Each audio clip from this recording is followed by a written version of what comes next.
hapon po. Thank you for being so extra courteous. Ordinaryo lang po ako na tao. I was just a mayor of a small town city in Mindanao. And I really do not know. But Dante has been my friend for a long time. And both of us were really surprised that wag ho kayong magdadalawang isip, lalo na kasama ko sa gobyerno. Tapos na ako dyan sa politika. As a matter of fact, I give you my commitment now, my word of honor, that if you can craft the federal setup in 2-3 years and have it decided in the affirmative by the Filipino people, I will step down. Because it will provide for the election of a president. And surely, I should, for reasons of delicadeza, talagang bababa ako. And that would end my political career for almost 40 years in government. Alam mo kasi noong eleksyon, well, of course, tapos na yan. You know, yung lahat na nakatindig doon, we're giving their programs of government, projecting what will happen when they are elected. And it was good. But there was really one very important factor that they failed to realize, to take into account. Mindanao. In Mindanao, there is a rebellion. Hindi lang ninyo nakikita, but there's killings every day. Pati yung Maote. Ang problema ditong Maote, because I'm sure you know what's happening, CNN and BBC is there. There's a lot of killing, a lot of fighting now in Aleppo and Mosul. Once the ISIS loses its landmass, they will scatter all over the world. But the ideal place in Asia, really, would be Indonesia. Not because the Indonesians are cooperative with them, but Malaysia and the Philippines was the biggest number of Muslims. In Mindanao, para malaman ninyo, what is happening there is really the Moro nationalism. Because they lost their land with the arrival of the Spaniards for 400 years. They sat here, governed, sometimes with brutality. Now, they also brought in their cannons, their gunpowder, which the natives really in these islands could not match. And so, they were able to conquer even Mindanao. Pero periphery lang yung kanila, hindi coastal. For example, like Zamboanga, they built the Fort Pilar to stop the inroads of missionaries coming in from the Middle East down to Malaysia, Indonesia, and to the Philippines. Nagsuswing ang balance of power noon. But with the Americans, after Spain lost the war, the Spanish-American War, the Philippines was ceded to the Americans like a chattel. Well, anyway, this stayed there for 50 years. And in the process of pacification, they committed a lot of atrocities, which is really natural in any colonial system. Like the German, Italians, British, the Americans, they forced their way into the Middle East, killed all the tribal leaders there at the time, and enjoyed the fat of the land, and that was oil. So when they finally decided to make city-states, and really from the cities and parang munisipyo, they carved out Iraq, Iran, and it was just a matter of You know, sila yun eh. And the Arabs accepted it because they were subdued and suppressed. Dito ganun rin. In the pacification, I said, a lot of people were killed. And that is why, you know, before the arrival of Magellan, 100 years, nandoon na yung Islam. That is why hindi mo magkayang i-overrun kasi may poste sila doon eh. They're being Mindanaoans, they're being Imoro, tawag sa kanila, yung mga Moors ng Europe. And they are still fighting from the Spaniards to the Americans and this Republic of the Philippines. Kaya makita nila yung mga sundalo, yung mga special forces, in the different camps. Sabi nila, Mayor kasi ang tawag din na sa akin doon, Mayor, we will talk to you. But we will not negotiate with you. And the reason why ang access ko doon is that, you know, I have more blood. My mother is a Mestiza Maranao. And my son, yung vice mayor ngayon, married a Tausug Maranao lady. So I can go to them inside, talk to them. Wala kaming problema. Wala naman sila makuha kung papatay nila ako. They will just inflame the whole of Mindanao. Ngayon, nakita ko dito, walang nagsasalita about Mindanao. God, I'm telling you, I am not forcing you to believe me. But listen to me. Laki akong Mindanao. I've been mayor for 23 years of Davao City. Once upon a time, congressman, kasama kami ni Joy. And we were the group doon ng mga left. But there were 10 of us actually voted for Arroyo. The rest kay Villar. But the leftists doon sa Congress on kami.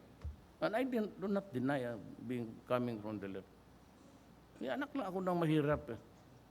And you know, your dimensions sa boy as you grow up with so many people taking advantage of power, influence, at hanggang ngayon, hirap talaga. And because that is the inequality of our society. Now, kung walang federalism papasok sa Mindanao, we will lose it. I don't know how much blood should still would happen. Basta sigurado ako, magulo yan. So walang nagsasabi sa kanila dito. Oh, so what about Mindanao? We suffered explosions in the church, in the international airport, in the land transportation terminal, sa barko. And recently, sanay na kami ng ganon, kaya pagputok nung sa plaza, linis ka agad, tapos na, parang walang nangyari.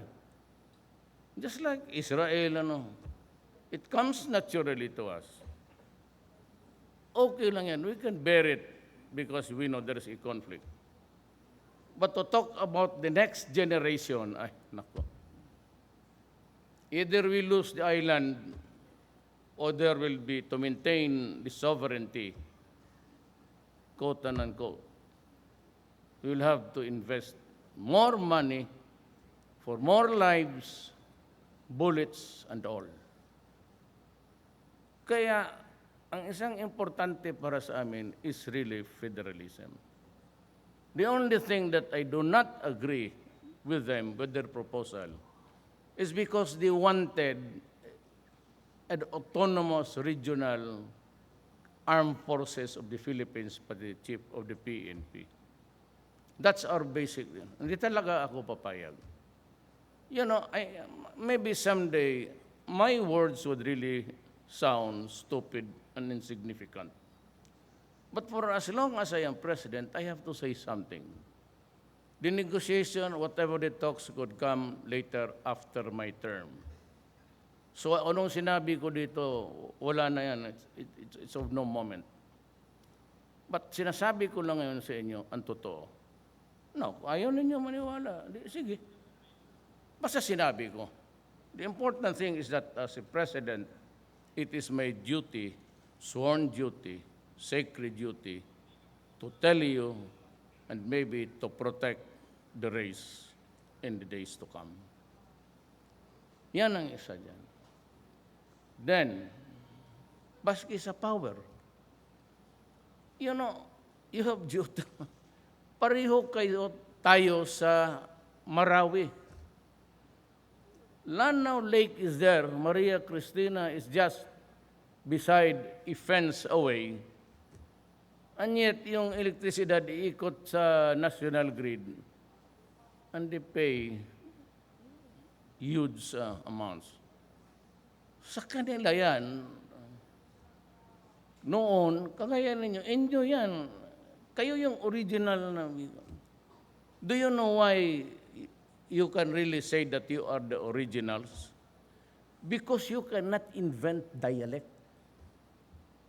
Yung forefathers natin, and we can talk it parang it's so natural that it flows out of their mouth because they have perfected it for centuries.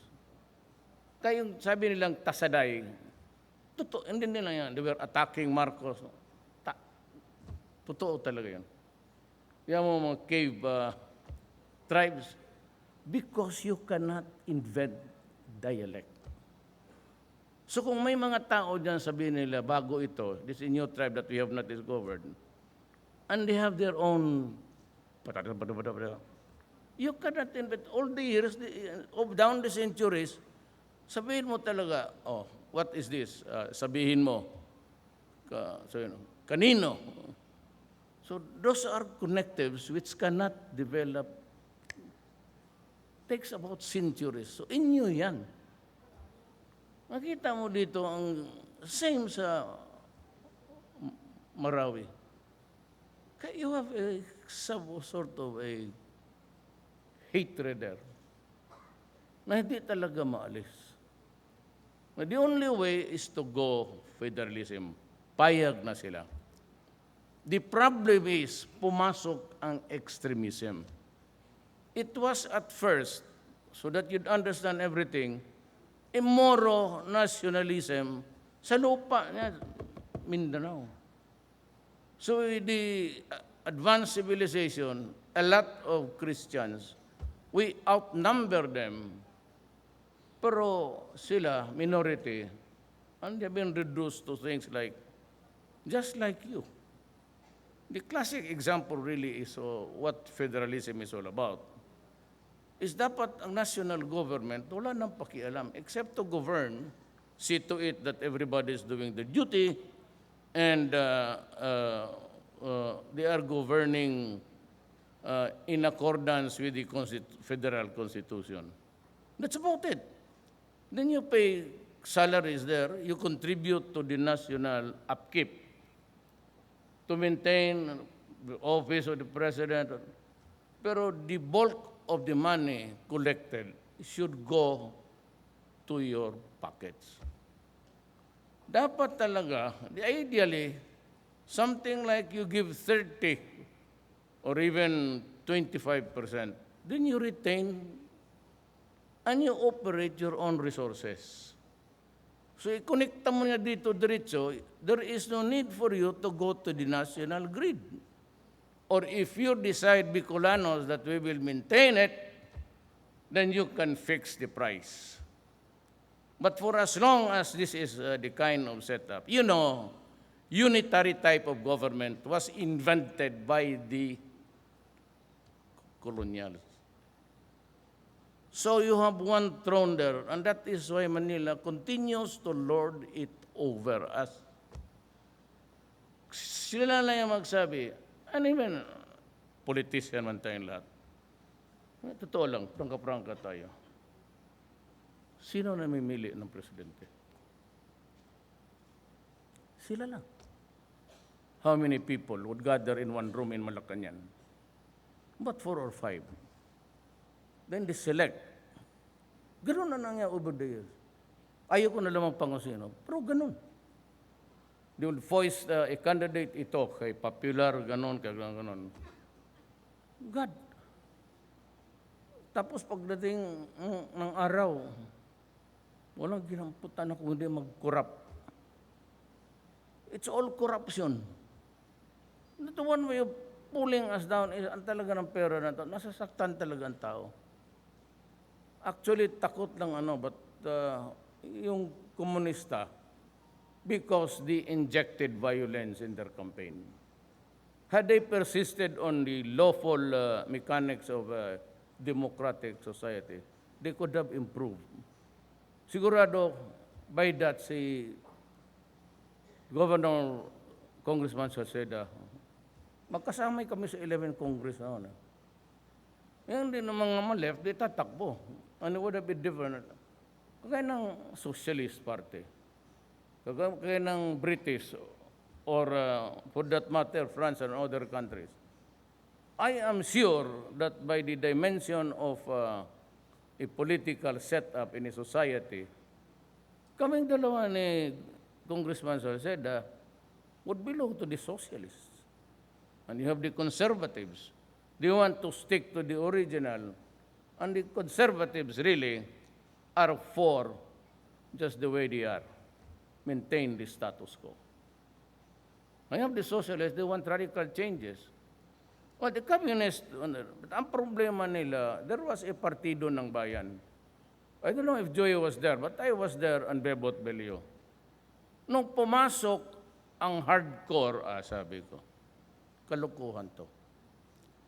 You know, I'm in my own, because anak kami na mamahirap, meron kaming dimensions. It's just an ideology. But you cannot impose that sa kagaya ko, presidente ako. I have to govern what is correct. The raucous now between me and yung panel is that they want 130 political prisoners freed. So, nagdebate kami ng tagal. Pati yung peace panel, pati si Bebot, sabi ko, no, I will not give it to you. Maubusan ako ng baraha. But the time na we have the grand finale, you'll just give me the code de grace. Kasi wala na akong bara, release kayo. Because I have considered so much too soon. That's about it. Now, bring me a document which says that there is a formal agreement under the, sabi ko nga, yung good offices ng Norway, guaranteed by the nations giving us the encouragement. Give me a ceasefire agreement. Wag mong lagyan ng hanggang ano lang. And I will release the 130. Pero unahin ko yung matatanda, yung may sakit. Marami sa kanila, yung 70 years old na NPA, umalis ka. Ito, Armalite. Sige, pagkaway ka dyan. Balik ka sa bukid. Wala na, may rheuma na yan. May kidney, palpitation. Pero yung mga hardcore na mga NPA fighter, kalukuhan niya. Nabi ko na, baka kayo na na left, no? This left is just a belief. But you have a government here which says it is the greatest good for the greatest number.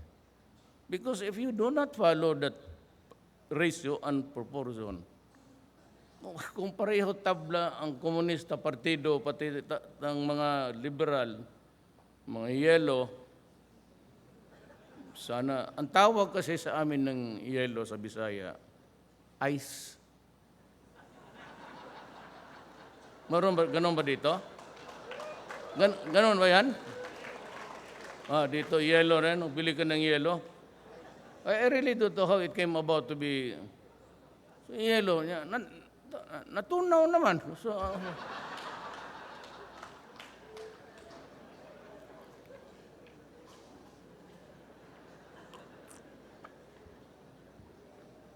So you want a setup. I recommend the French style. You must have a strong president. It cannot be a parliament na where you wait for the cue from the Prime Minister. Look at Britain. Nung pumutok the first time yung double-decker nila, the Prime Minister had to call the cabinet because it is a consensual thing there, what to do. Ngayon, kung may presidente ka, and he can really address it immediately. You know what I said a few days ago, na martial law? I do not need martial law. All I need to do is that there is really a lawless violence now going on, which is really true. Pumunta kayo ni Mindanao. And the drug problem. I'll talk about it later. So ganito ang federalism yun. Now, what is governing our relation between the national government and those elected, municipal mayors, governors, congressmen, ang sa autonomy, nakalagay dyan, mayor, governor, yung powers is ito, 1, 2, 3, 4, 5. Yung wala dyan, so what about this thing? Could it be decided by the local units or the national government? If it is not mentioned there, the specific powers, it goes to the residual power, goes to the DILG. Ang federalism baliktad. President, ito lang ang power mo. 5 great powers. To call an election, to dissolve the parliament, commander-in-chief. Yan. Ang wala dyan, hindi sa kanya. Goes down doon sa local unit. Unless you open in the Philippines, alam mo, prangkahan tayo. I'm not up to anything anymore. Hindi naman ako makatakbo. Sana just ponder on it. Sleep on it. Habang hindi mo buksan lahat for competition, because this country is ruled by just a few oligarchs, and they own the power. Kaya ako nagalit doon sa ERC. You know, they fix the rates of how much we pay. Siguro kaya itong crowd na ito is the wrong crowd. Oh, ba't yung mga tao doon sa labas? The bulk of pobre lahat yan. When you give me a corrupt commission, you resign. Ayaw mag-resign, I will abolish your office.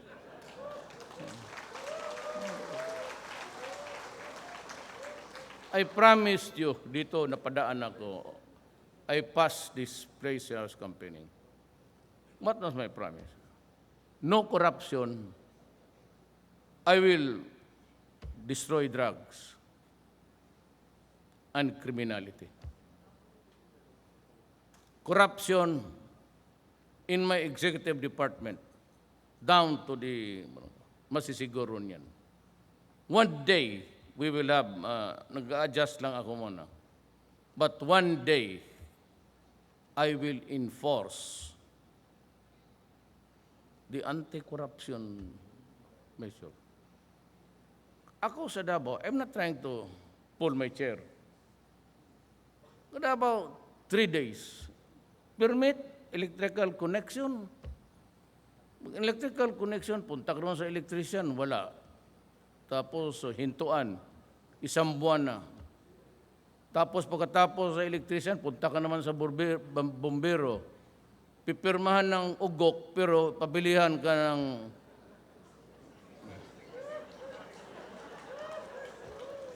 Hello, guys, don't. I've been mayor for... Huwag mo niyo akong bulayan. Tangina yan.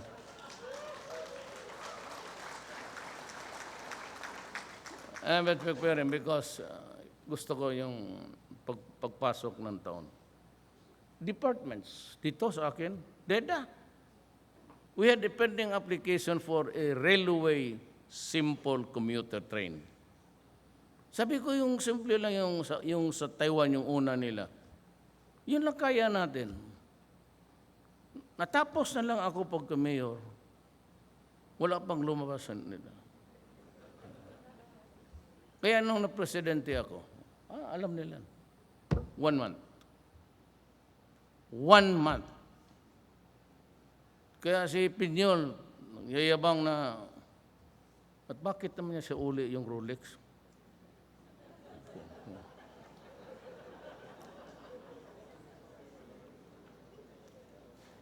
Bigyan mo kay Pinyol, ilang Rolex ba ang, how about the others? Pwede din, mga coming Christmas, isa uli niya lahat yan. Bigay niya sa akin, pagbili ko, bigyan ng bigas. Pagkain ko sa mga tao. What's that? Pero ako sa Davao, every Christmas sabihin ko na, alam ko maraming magbigay. Mayor, hindi mo talaga maiwasan yan. Sabi ko, huwag na kayo magbigay sa akin. Ganyan ako bigas. Gusto niyo magbigay sa akin bigas. So pagkatapos, sige, padala mo doon sa yan. Huwag kayo, bigas o ulam. Napapaiyak ako sa putang inang Pilipinas ako.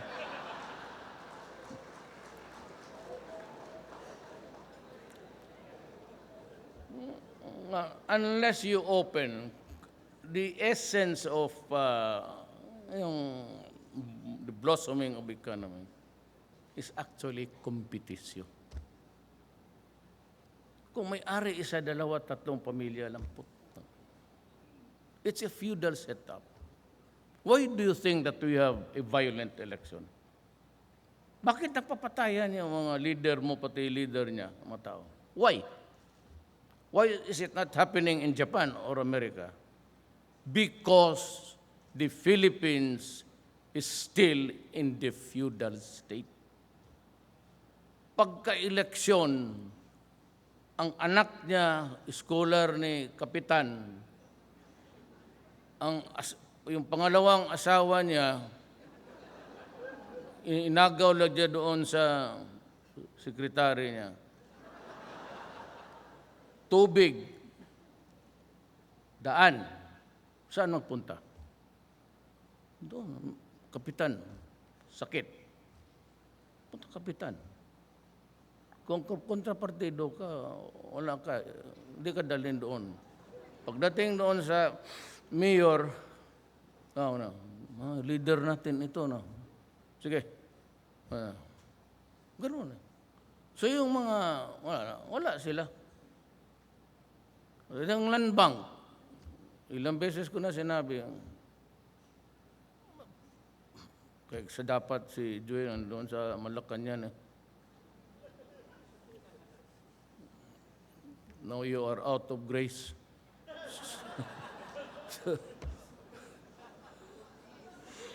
You're welcome to join me.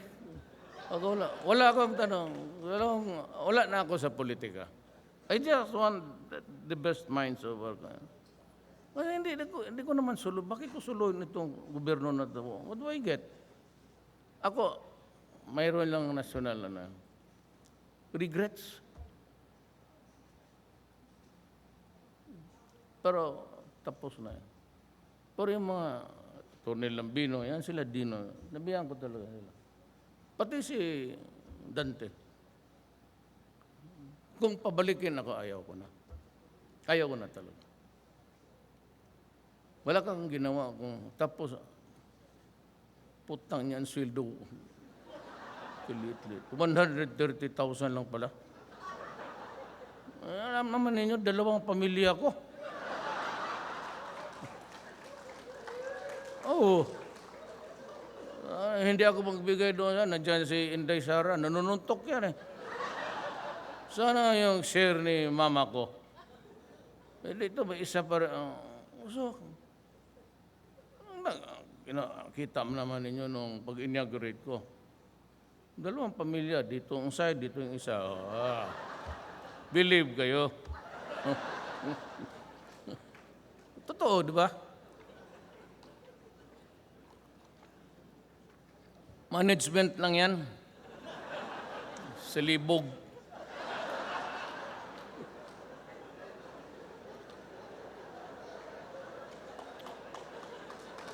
Yan naman pala.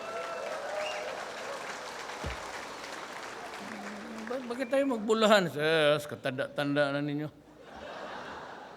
Malaman mo lang alam, ginagawa yan dito. Siguro, itong linya na ito, sabi ka lang 5, mayroon. Hindi lang nila sinasabi ang totoo. Kasi ako wala naman, saan ang punta after this? So I just want everything that is good for my country. Wala na akong I didn't have a political party. It was a moribund PDP. Gano'n na lang yan kasi nanalo, Bebot Alvarez, nag-PDP. But actually, wala akong makinarya, wala akong pera.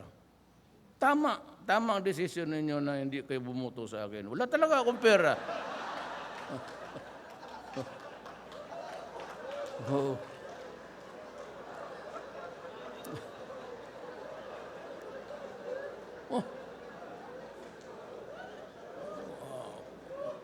Ating politika. Sabi nga nung ni Lucy Cruz Valdez, in-interview nila ako, anong makapag-change ng isip mo para tumakbo? Yung tao na the most influential sa buhay mo, nanay mo, sabi ko wala na akong nanay, namatay na.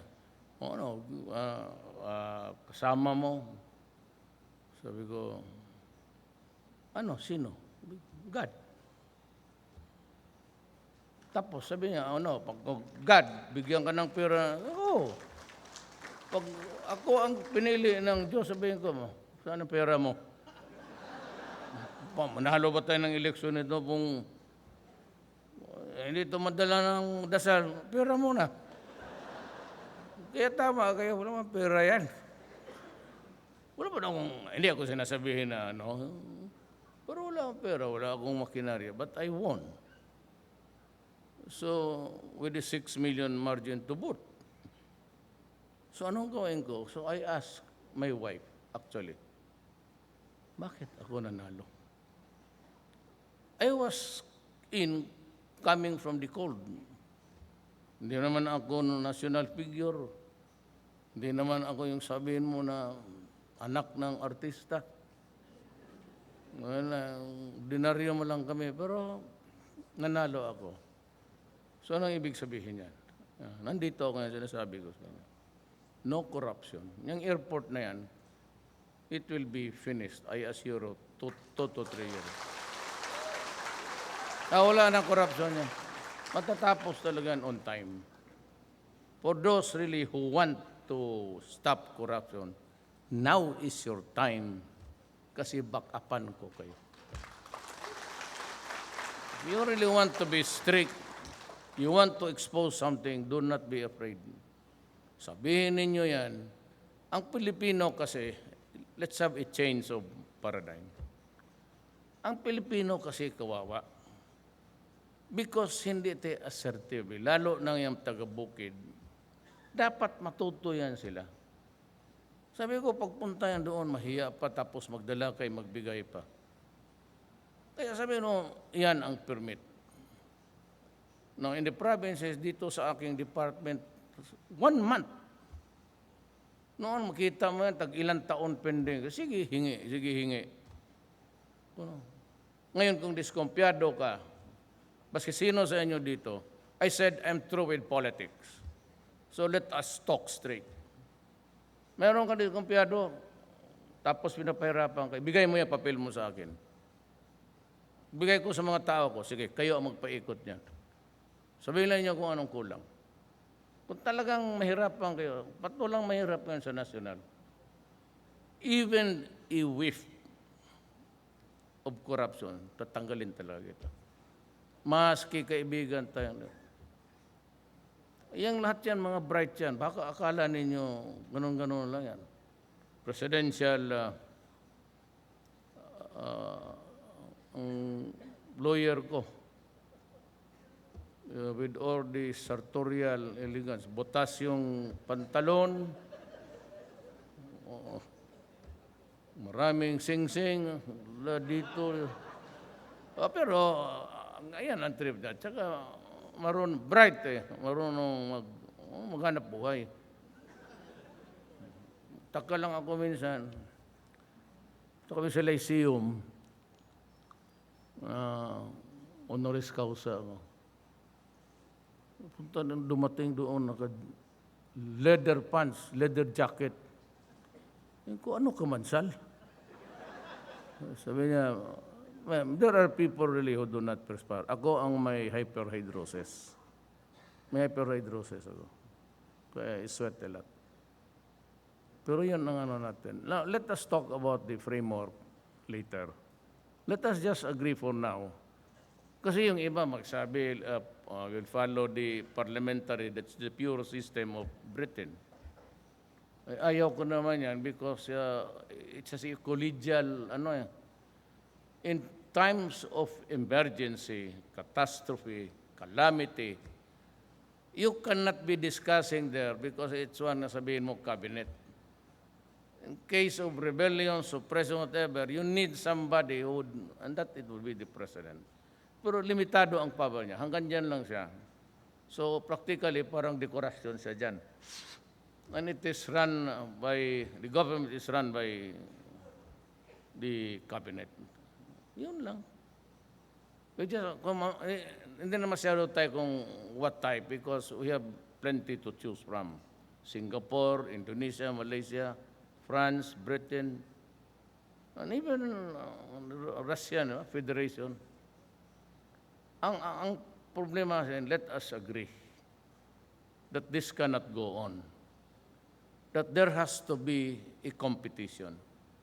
Problem is there is that constitutional 60-40. So takot sila. Ang ayaw ko lang, sabi ko, this I cannot, non-negotiable sa akin yan.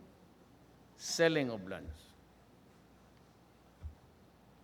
Ayaw ko talaga. And I will resist it. Why?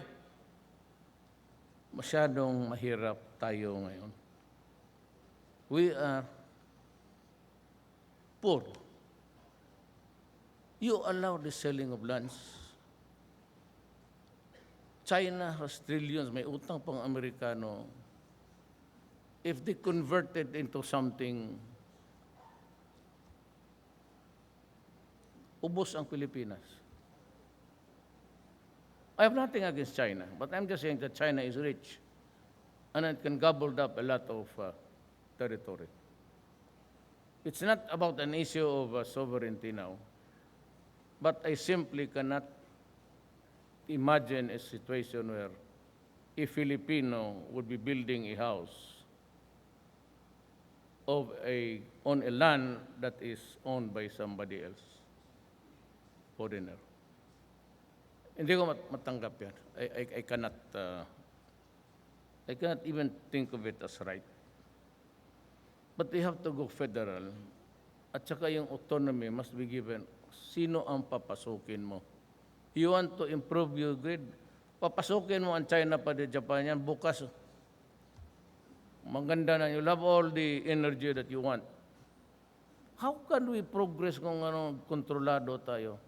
It's a unitary type system invented by the Spaniards. Hindi for control yan Parang hari man talaga yan. Then the Americans adapted really. I really do not know. Itong Amerikano came from a country which is a federal system. Bakit nila hindi binigay? And our history is replete with the writings of Rizal, Mabini, and they were really for federalismo. Bakit hanggang ngayon we are stuck with ang presidente pa mag-appoint sa LTFRB mo. By the way, ang LTFRB, I fired 92. Basta yung regulatory, that's what I do not like about regulations. Kung ano-anong pahirapan. So, ngayon, I place somebody there that, General Ganfante, sir. Alam ko bakit kinuha ang LTO? Naging RD yan sa Davao, sa Mindanao, Region 11. Saan hindi tumatawa yan pati sa akin? Mayor ako, ha? Kaya nung naisip ko, sino bang maisip kong tao na, kung babae pa, bitch ba? Wala, galbante. Hindi kaya sila kilala. They just happened at one time. Ganon yan. Now, I cannot, I have to go back to, I'm going to Davao, I'm going home. Let me just, para magkaintindihan tayo lahat. The issue here is my country. You start to fuck with my country, talagang away tayo. Itong droga. Noon sabi ni Santiago, we have 3 million addicts. And that was 2 or 3 years ago. Sa panahon ko nakita ninyo, when I was mayor, talagang stricto ako.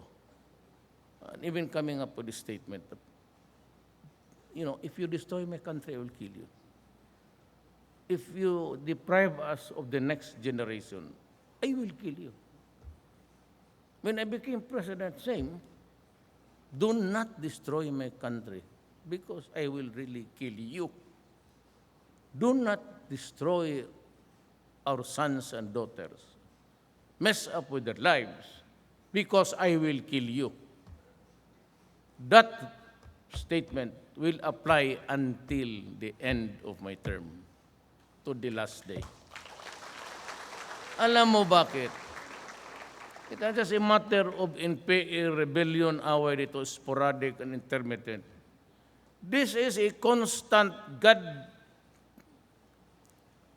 An yung akin, hindi ko binilang yung akin. I'm waiting for the year's end report. And I am very sure that I would have breached the million mark. Place it at 4 million addicts. You are waging a war against my country. You are destroying the most precious things. Ang mga anak namin. Paaralin mo, mag-utang ka pa, kaya nung ako nagtatrabaho, mag-GSIS loan ka pa. Tapos pagkatapos yan, bigyan mo lang ng siyabo. And it has reached a staggering, horrifying number of 4 million. And then you start by saying na, human rights, may 3,000, 4,000 namatay dyan. How sure are you na kami? Remember, Philippines, that I named several generals in the PNP. Hindi pa rin yung nakuha yan?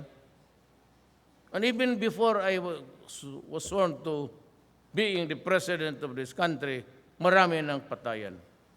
How could I give the order when I was at it? You review your reports. May nila, umpisa na sila. And when I came there, because of itong natunaw na, ganito yan Yang sa demonstration, wala akong away kay Lenny. I don't want to pick a fight with the lady. Pero, ang demonstration dyan sa mga yellow, ang target niyan ako to oust me. Pero yung mga left dyan sumasali, they would never allow me to go down. Mga kasama namin yan. Yung iba, yung mga tao ni Salceda, nagbabaan na. Kaya magbulaan pa tayo dito. Hindi mga left, never. Ang left nga ang ko dyan Pero yung yellow, you wait for your time. Tapos na And I'm trying my best to put things in order. What is ganito yan Ako pati yung mga pare. You follow the rule of law. I will ask you now, what is the role E and the O? R-O-L-E. Madali sabihin, there's a rule of law, ganon. But can we cope up? Saan yung aid ko? Kunin mo nga yung record ko na ano. O, sige. Nandito man tayo lahat. Pagandahan na lang ng aid. Sige daw, be? Ah. O, sige. Yung mga governor, congressman. Sige daw, be? Oh. Ah.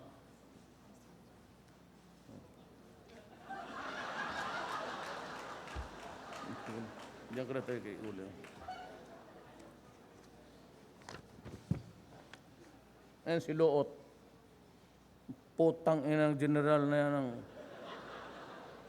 letsing tao to. Ayan, Loot.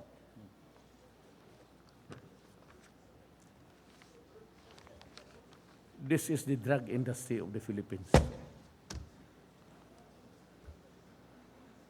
Tapos you keep on harping me na violation. Mayors, governors, police, barangay captains. We are a narco-politic state.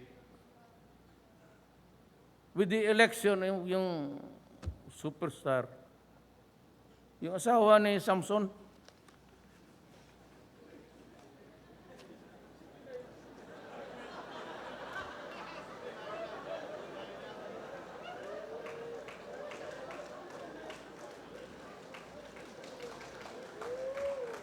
totoo yan. Nakita naman niyo what was unfolding. Tigo na lahat. Kaya ako galit. Sabi ko sa even justices, do not. My country is on the verge of a failed state. Kasi ito mga ito nasa gobyerno. Ngayon kaya, ayaw kong pumayag na mag-eleksyon barangay captain because itong mga animal na to will win because they have the money. May representative pa dito. Pati mayor yan. Kung mabasa mo sa... But I am not... Pero binigay ko na ito kay Speaker Alvarez, the Senate President. Sinabi ko, hindi ko ito kaya. Even if you give me a carta authority to kill, I would run out of bullets and time to kill all of them.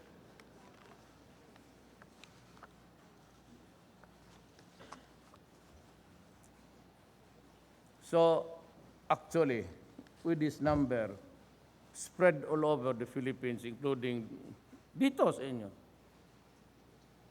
you are waging a war against my country.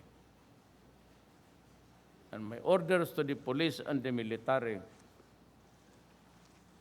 go out and hunt for them. Arrest them if possible. But if they resist violently, and you feel that your life is in danger, or the raiding team or whatever, kill them. Kill them. So nasanabi ko ngayon, wala akong pakialam dyan sa International Criminal Court. Wala akong pakialam sa inyo. Dalhin ako sa criminal court. So be it.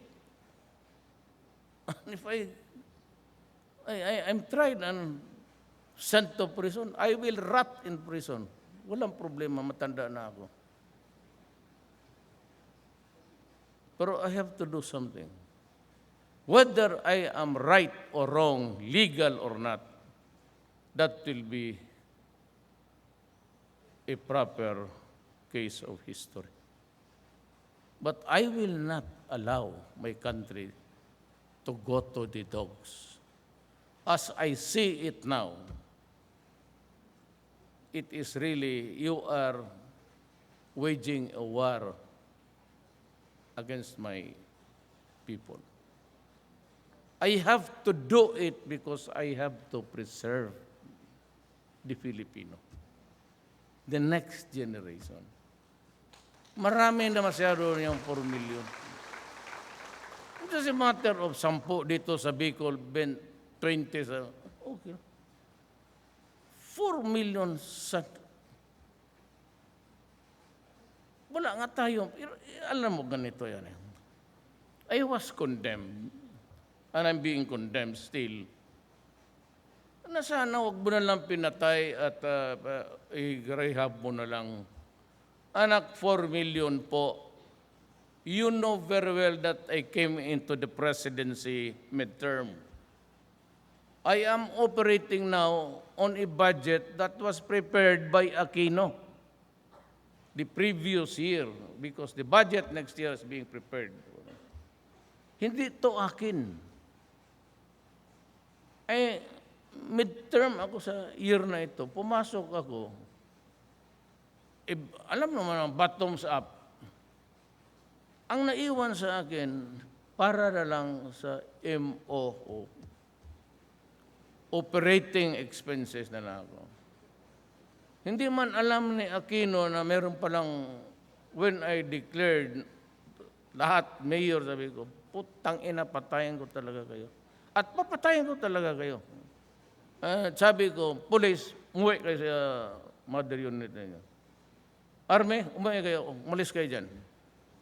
O, kita mo. Di naglabasan, pumuntuhan ng krami. Tapos bubulahin mo ako. Ngayon, hindi totoo yan. Bakit na? Then, pag malaman ko, you're still at it. Maghanap ko talaga ng kamatayan. Pati sabi ko nga, if you want to talk to me, simple lang ako na tao. Sinungaling rin ako. But you know, when we talk about government and about public interest, just tell me the truth. Kung gusto mong patulong, tulungan kita. If it is forgivable. Huwag mo akong bulahin. Kung bubulahin mo ako, ginagawa mo akong gago. Ipapatay talaga kita. Ay na. Ganun ang... So, lahat kayo, kung may kilala kayo, stop. Kasi talagang may orders to the police and military.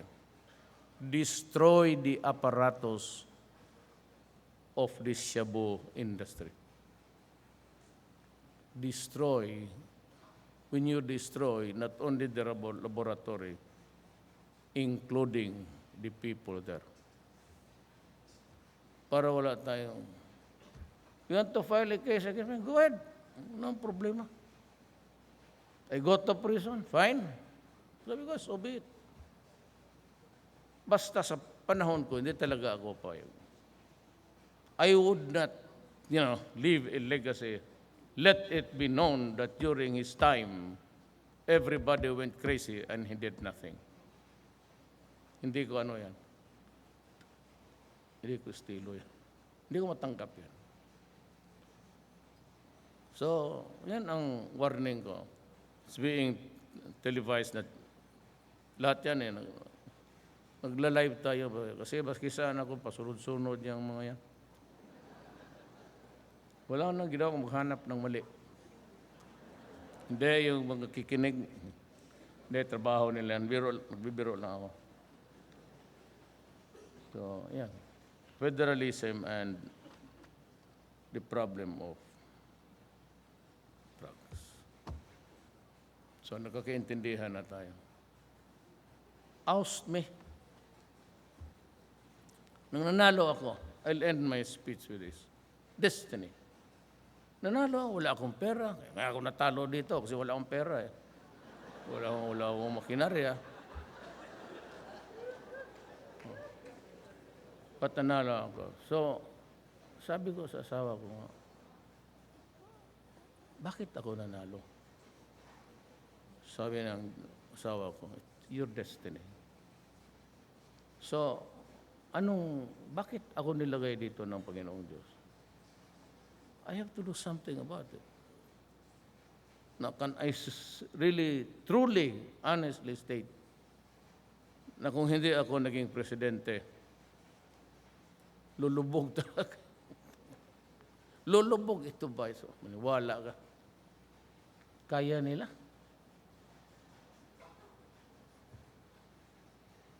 kaya nila yan. Terorismo yung akin, kaya baliktad lang.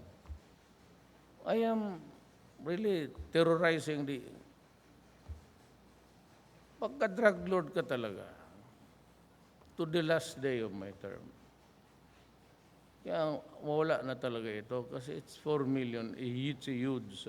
Hindi lang ninyo alam ang pagkabigat ng problema, 4 million. Mabutit na lang mga in-check nagbigay. You know, in China, punta siya dito, yung philanthropist. I'll help you. Pumunta sila doon sabi ko sa military, you open the military. Wala tayong ibang lupa eh. Ang malalaking reservation military, you open your camp and allow them to build In 2 months' time, tinignan lang yung lugar. In 2 months' time, nakita niyo sa TV, tapos. See how efficient and how good. Ayaw ba ninyo yung ganon ang Pilipino? Ngayon, kung yung next generation, puro bugok na kasi pinakain mo na ng droga. Ganito na lang. I will end by saying this. Who gave you the right in this universe? By what power do you have to destroy my son? Anong kasalanan ko? Huwag na yung lolo dyan. Anong kasalanan ko sa iyo? Na ang anak kong babae na-rape dahil dyan sa mga durugista. Why do you have to create a monster against your own fellow human being? Kaya ako hindi ko putang ina ka, talagang hiritan kita. Huwag mong gawain sa akin. Do not fuck with me. Hindi ako matapang. Pero marami na rin akong may mayor ako noon eh. Kaya, how do ito? Now, ask me, what is the growth rate of Davao? I'll give you the highest, 9. Tumama kami ng 9. So, tingnan, punta kayo ng Davao. From a backward city in Mindanao. Tingnan, it's clean. You can move around. Because I take it personally nung mayor ako. Pagka ganon ganito, sinabi ko, huwag ninyong gawin niyang. So now, presidente ako. What is my statement? Same. I'm just protecting self-preservation yan.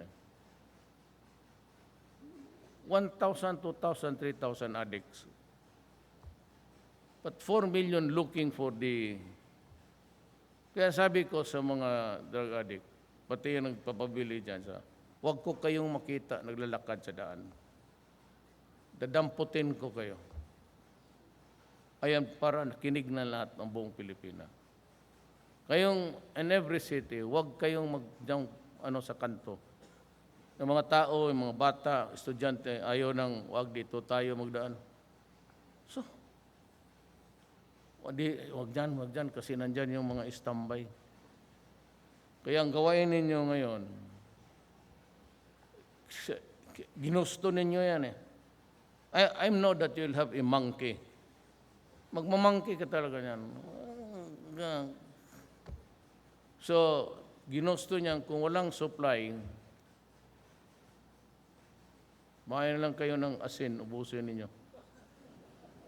Pray that your kidney will fail on time.